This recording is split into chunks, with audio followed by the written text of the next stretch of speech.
Hai, Assalamualaikum. Selamat malam. So, hari ni lewat sikit. Kita buat video sebab hari ni hari closing. So, hari ni kita orang closing. So, settlekan order customer tadi. Agak penat jugalah. Sebab nak kena follow up customer balik, kena buat calling mana customer yang pernah tanya pasal produk sebelum ni kan. So, Alhamdulillah, semuanya berjalan dengan lancar. Alhamdulillah dipermudahkan oleh Allah SWT. Berjaya jugalah achieve target jualan yang diri sendiri tetapkan untuk hari ni lah. Walaupun expectation boleh dapat lebih, tapi Alhamdulillah mana yang dapat tu pun dah bersyukur sangat dah. So ada peluang untuk perbaiki balik untuk esok pula lah. Dan hari ni tak ada nak share apa-apa. Cuma nak bagi tahu, cuma nak ceritalah sikit sebab lately banyak dengar ceramah-ceramah dekat YouTube. So antara ustaz yang saya selalu dengar lah, yang selalu saya dengar dia punya ceramah kadang tengah driving, tengah drive bawa kereta kan, kadang-kadang ngantuk apa semua, bila dengar ceramah ni jadi fresh balik mata. Itulah kelebihan kita bila banyak dengar pasal ceramah agama ni, kadang-kadang boleh bagi efek yang baik jugalah untuk diri kita. So antara ustaz yang saya tengah follow ataupun saya tengah kerap tengok video dia sekarang ni, nama dia Ustaz Muaizat. Ustaz Muaizat ni memang tak pernah kenal apa sebelum ni, memang kenal melalui YouTube saja. Dan saya senang dan mudah tertarik dengan cara penyampaian daripada Ustaz Muaizat ni sebab salah satunya dia gunakan dialek ataupun logat negeri Kelantan. So bila dia gunakan dialek logat Kelantan ni, dia macam unik lah, macam unik. Kita orang KL ni kita dengar jadi unik, tapi walaupun ada perkataan yang digunakan tu kita tak apa nak faham, tapi keseluruhan isi ceramah yang disampaikan tu kita boleh faham. Boleh faham lah, walaupun kita tak ada setengah ayat tu kita tak faham, maksudnya ada setengah perkataan tu kita tak faham, tapi keseluruhan tu kita boleh faham. Tu yang special bila tengok video Ustaz Muaizat ni. Boleh search lah dekat YouTube kan, boleh tengok. Dan ada satu tadi yang saya tertarik, yang saya nak rasa saya nak sharekan, saya nak kongsikan. Ustaz tu dia ada buat sesi soal jawab dengan dia punya murid lah. So salah satu soalan yang ditanyakan dekat ustaz, macam mana untuk kita berhadapan dengan orang yang baking. Baking ni yang saya faham orang yang jenis garang lah. Macam mana kita nak berhadapan dengan orang yang garang, orang yang kita panggil orang yang tegas. So macam mana kita nak berhadapan dengan orang yang jenis orang yang macam ni lah, baking. So orang yang daripada asal daripada Kelantan mungkin faham lah. So apa yang ustaz share tadi, macam mana cara kita nak berhadapan dengan orang yang garang, yang tegas, yang suka marah-marah ni apa semua kan. Ustaz tu kata kita kena bila kita nak berhadapan dengan orang macam ni, kita kena tunjukkan akhlak yang baik dengan orang ni. Lagi perwatakan orang tu lebih ganas, lebih garang, lagi kita kena buat baik lah, kena tunjukkan akhlak yang baik lah. So saya faham daripada sini, maksudnya kita tunjukkan kepribadian yang baik. Kita tak boleh maksudnya ikut juga baking jugalah. Kalau kita ikut juga, nanti dia akan jadi bergaduh lah, akan jadi bergaduh. Orang yang garang, orang yang pemarah-pemarah ni kan, macam mana kita nak berhadapan dengan orang macam ni. So kita kena tunjukkan akhlak yang baik. Sebab kalau ikutkan daripada apa yang ustaz share tadi, yang saya faham, Nabi Muhammad sendiri pun adalah seorang yang berakhlak baik lah, kita kenal kan Nabi kita. So Nabi Muhammad juga berhadapan dengan orang baking yang lebih dahsyat lah. Maksudnya zaman Nabi Muhammad dulu, lagi banyak orang yang tak suka dengan Nabi Muhammad, Nabi Muhammad SAW. So orang-orang kaum kafir yang tak suka dengan Nabi apa semua kan.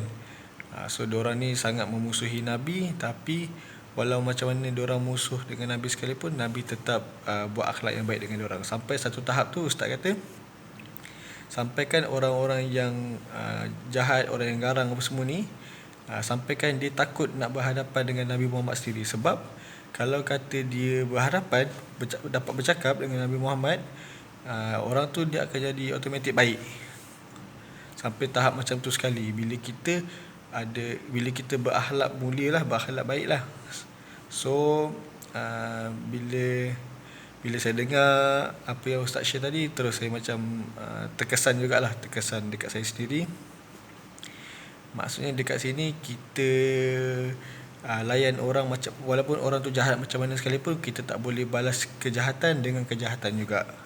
So kita kena balas kejahatan dengan kebaikan, walau macam mana sekalipun. Walaupun kita pun rasa macam tak boleh nak tahan dengan perangai orang tu ke, ataupun kita tak boleh nak sabar ke, kok mana pun kita kena tunjukkan akhlak yang baik juga dengan orang macam ni.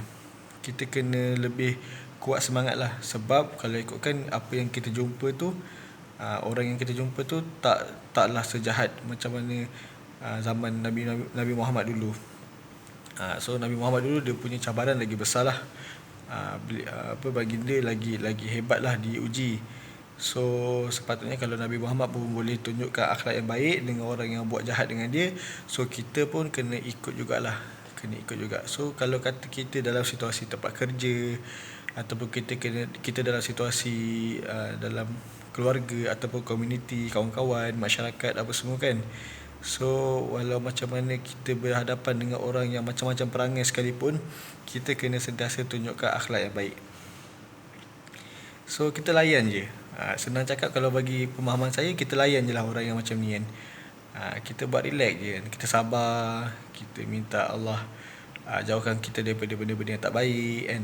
Kalau kata diorang ada nak buat jahat dengan kita ke apa ke, kita just sabar dan kita minta perlindungan daripada Allah SWT lah. Jangan lawan.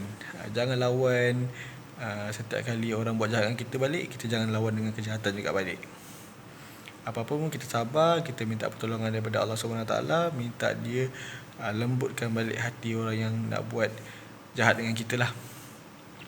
So yang saya faham daripada apa yang Ustaz sampaikan tu, lebih kurang macam ni lah pemahaman saya. Sebab saya sendiri pun pernah dalam situasi kita pun sebenarnya manusia biasa, mesti kita akan jumpa juga macam mana pun dalam bisnes.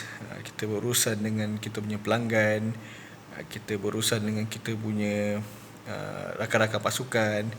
Mesti ada kadang-kadang timbul isu-isu yang kita tak suka, ataupun kita tak maksudnya kita tak pernah expect pun isu-isu tu timbul. Tapi kok mana sekalipun, kita kena banyakkan sabar, kena banyakkan bertenang, kena ingat Tuhan banyak-banyak. Lepas tu kita kena buat relax je.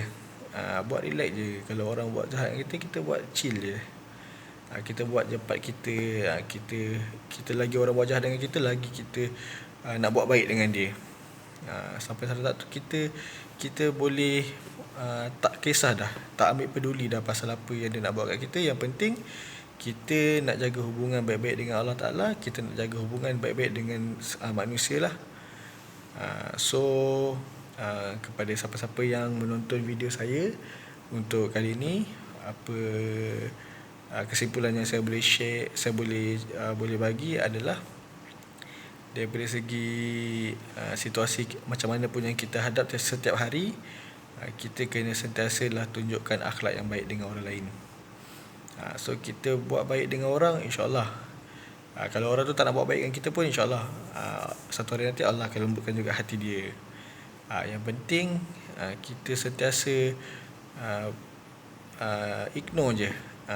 Benda-benda yang tak elok ni kita ignore je. Kita jangan ambil peduli kan. Kita buat je kerja kita buat je part kita. Kita jaga kita punya solat baik-baik, kita baca Quran, lepas tu kita bersedekah, kita hormat orang tua, kita bantu orang susah. Bila kita ada rezeki lebih, bantu orang susah. So yang penting kita jaga part kita elok-elok. Lepas tu kita sentiasalah jaga hubungan dengan semua orang. Sentiasa tunjuk contoh yang baik dekat orang lain. Kita bukannya tunjuk contoh yang baik kat orang lain untuk kita nak menunjuk, tapi kita nak mengharapkan redha Allah Ta'ala lah. Redha Allah Ta'ala. Bila kita cuba untuk berubah ke arah jalan yang baik, kita sebenarnya mengharapkan redha Allah SWT dalam kehidupan kita. So sampai sini saja untuk sesi sharing saya kali ini. Apa yang baik itu semuanya datang daripada Allah SWT. Yang kurang tu adalah daripada kelemahan saya sendirilah. So jumpa lagi kita untuk next video yang lain pula. Terima kasih untuk malam ni. Assalamualaikum. Jumpa lagi. Bye bye.